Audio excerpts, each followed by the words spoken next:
Have you ever stood in the middle of a crowd and felt completely alone?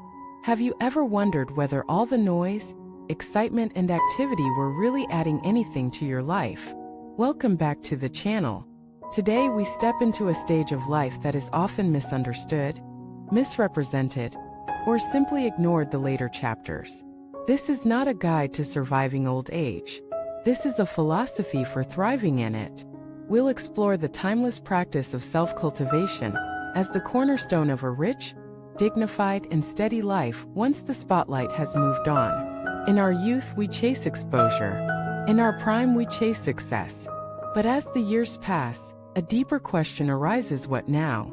When the rush calms, when the gatherings thin, when the stage fades, what are we left with? Too many chase noise to fill the silence. But the wise turn inward, not in retreat, but in refinement. They cultivate for enduring practices, living steadily, seeing people clearly, strengthening the self, and holding life with an open heart. This is not about slowing down. It's about deepening. Let us begin with the first practice: living steadily. To live steadily is not to withdraw. It's to move with intention. It means trading reactivity for rhythm, unpredictability for presence. People who live steadily wake with purpose, speak with care, act with thought. They are not easily swayed by trends or provoked by drama.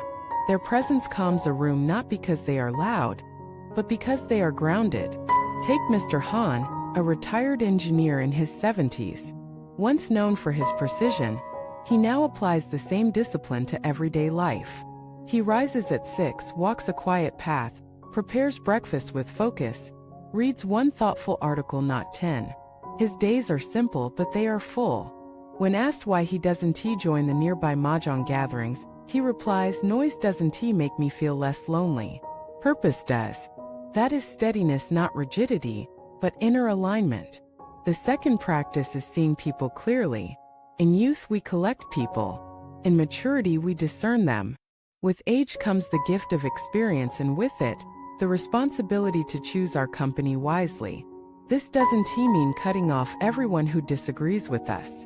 It means recognizing which relationships nourish us and which drain us. It means seeing past charm and into character. Aunt Lee, a retired teacher, used to attend every neighborhood party. Over time, she noticed something: certain people left her feeling exhausted, others uplifted. She began declining certain invites, not out of arrogance, but respect for herself and her time. Instead, she cultivated a small circle with shared values, quiet strength, and mutual care. Her rule is simple: if a person talks more about others than ideas, I listen less.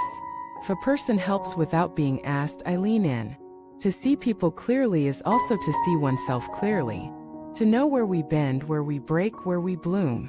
It is to forgive our past, not excuse it.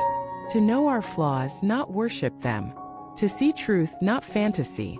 The third practice is strengthening the self.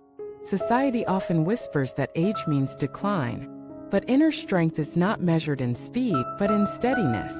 The strongest elders are not those who resist aging, they are those who grow within it. They don't chase their 20s, they build their 70s. Consider Mr. Kwan, who began learning watercolor painting at 68.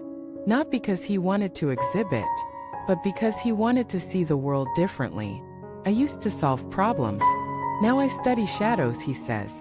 His mornings are spent mixing color, watching light, losing time. He says he has never felt more alive. To strengthen the self means to challenge the body without punishing it, to nourish the mind without overwhelming it, to stretch the heart without exhausting it. It means continuing to learn, not to prove but to expand. Finally, the fourth practice: holding life with an open heart. As we age, loss accumulates friends, roles, abilities. The heart can close in defense, but the wise heart opens wider. It makes peace with impermanence. It finds joy in smallness. It holds gratitude for what remains rather than bitterness for what left. Madame Zhou lost her husband of 50 years. For months she barely spoke. One day, she began tending to the garden they had planted together. Each flower a memory, each bloom a conversation. Neighbors noticed her humming again. When asked how she healed, she said, "I didn't heal. I bloomed again." That is an open heart, not unbroken, but still beating for life. An open heart forgives easily, laughs freely, expects little, appreciates deeply. It stops keeping score. It starts keeping moments. Let us pause and imagine this life. A life that doesn't resist age, but walks into it with grace. A life not louder but deeper, not faster but truer, where each morning is a quiet rebellion against meaninglessness, and each interaction is an opportunity to leave someone better. The world often tells the old to be quiet, to step aside. But I say this: the older you are, the more the world needs your steadiness, your clarity, your strength, and your heart. Not to lead trends but to hold the roots. Not to be popular but to be wise. So if you find yourself past the midpoint of life, wondering what now, let me offer this: live steadily. See clearly. Strengthen yourself. Hold with an open heart. You are not done. You are distilled. Thank you for watching this video.